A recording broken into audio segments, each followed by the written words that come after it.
Now, JoyNews investigations uncover how agents of top private licensed buying companies have adjusted their skills to rip off cocoa farmers. Our investigations also reveal some officials of the state-owned produce buying company are engaged in this dubious act. In his latest Hotline documentary, Missing Kilos, investigative journalist Quentin Nate exposes how 100 kilos of cocoa is stolen from a single farmer through adjustment of skills by produce clerks. Missing Kilos will show on JoyNews tonight at 6:30. Well, it's time to bust purchasing clerks in this dubious activity.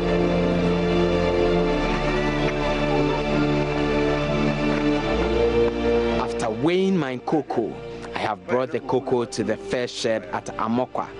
A man in his early 40s offers to buy the cocoa.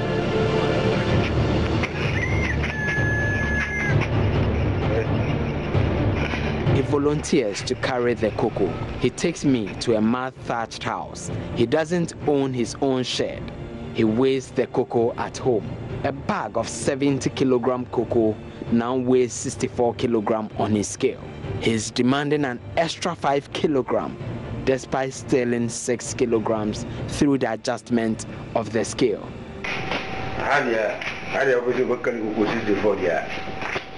In this community, it will be impossible to find a shed that will weigh cocoa at 64 kilograms. Is there a depot at Anyinase, or do they also weigh the bag at 70 kilograms?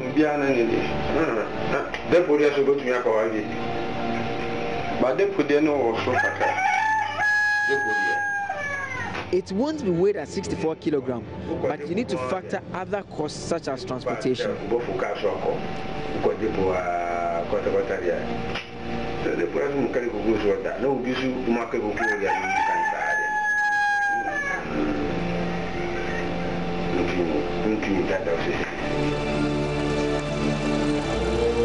I'm at the border town of Elubu. I want to test how pervasive this canker is in this region.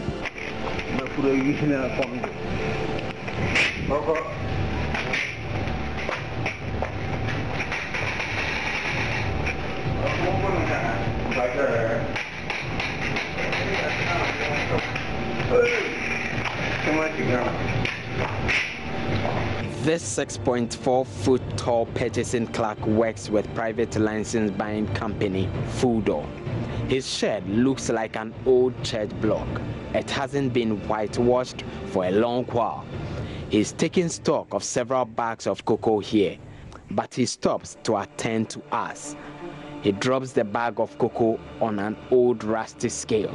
The 70-kilo cocoa now weighs 56 kilos. 14 kilograms is stolen on every bag brought to this shed.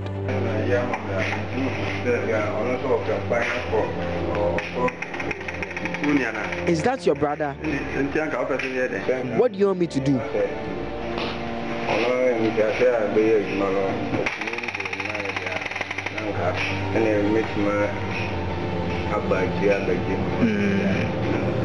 No, battery about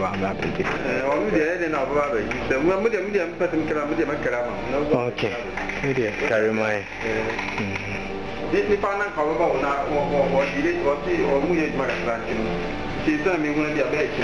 If you want me to weigh, I have no issue. I will do it for you. You can come for the money tomorrow.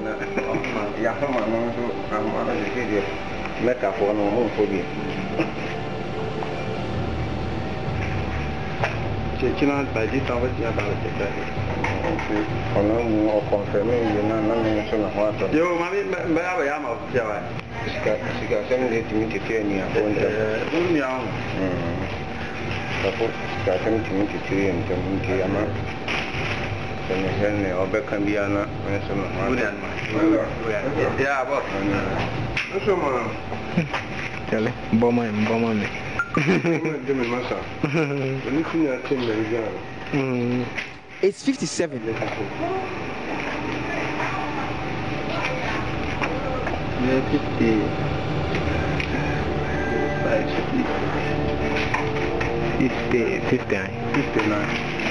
What's the readings? I know that cocoa is supposed to be weighed at 64 kilograms. 67. No, I weigh cocoa here at 67 kilograms. I have to deduct 1 kilo for drying of the beans.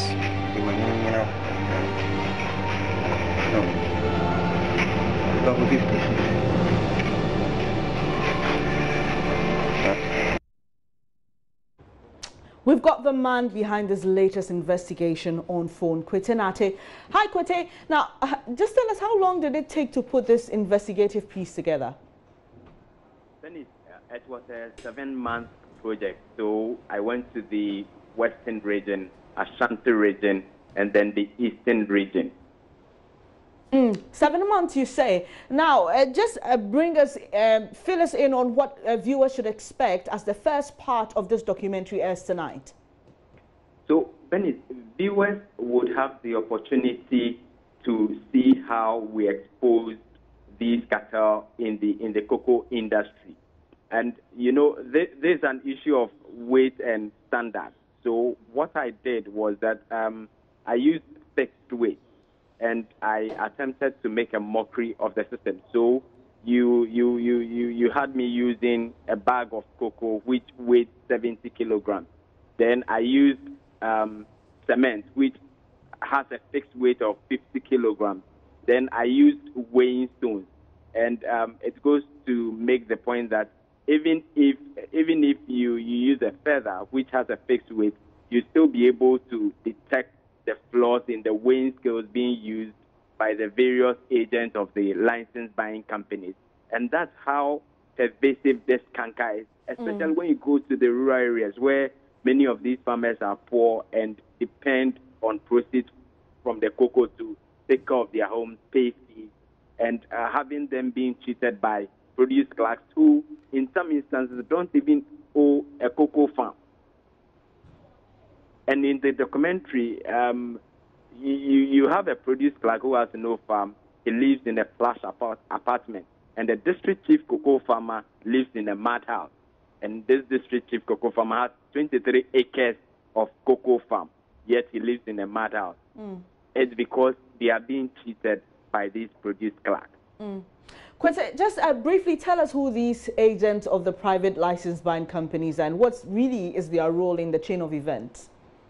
So you have the state-owned PBC, Produce Buying Company, and then you have agents who work for private license buying companies such as Olam Cocoa, Fudo,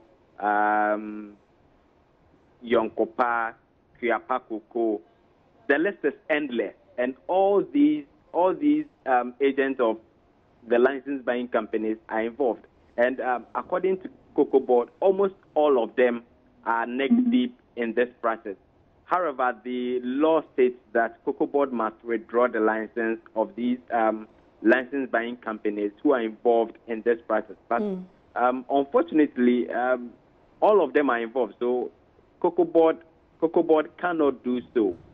So we'll be exposing how these agents cheat the farmers. So what they do, some told me that they usually employ a mechanic, and what the mechanic does is to tamper with the springs behind the weighing scale.